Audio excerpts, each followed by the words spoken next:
Miabot na sa nasod ang Philippine boxing team nga delegado sa nasod sa Tokyo Olympics 2020. Nag-virtual courtesy call sab sila sa Malacanang. Aniya ang report.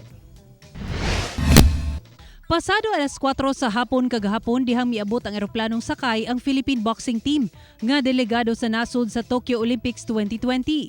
Gilangkuban kini nila Nesty Petesio nga taga Davao del Sur, Carlo Paalam nga taga Cagayan de Oro City, Yumir Marshall nga taga Zamboanga City ug Irish Magno nga taga Iloilo.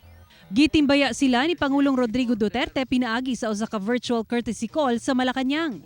Sila Carlo ug Nesty naguli og silver medal sa men's flyweight ug women's featherweight divisions, samtang bronze medal alang kang Yumir sa men's middleweight division. Silang tulo pulos mga Mindanawan. Kini ang unang higayon nga nakasungkit og daghang medalya ang Pilipinas sukad misalmot sa Olympics. Lakip sab ang pinakaunang gold medal sa nasud sa Olympics nga nakuha ni Zamboangueña weightlifter Heidelin Diaz. Gianunsyo sab sa Pangulo nga gawas sa nakalatid sa balaod, makadawat sab sila Carlo ug Nesty og tag 2 million pesos. Si Yumir 1 million pesos. Ug sila Irish ug uban pang Olympians og tag 200,000 pesos matag usa gikan sa Office of the President. Matod sa Pangulo, hatagan sab sila og Order of Lapu-Lapu medal isip pa sidungog sa ilang natampo nga garbo sa nasod.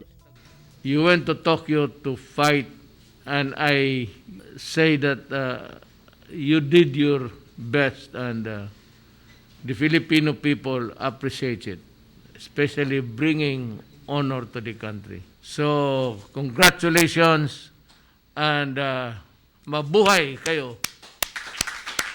Ako si Sara Hilomen Velasco para sa One Mindanao.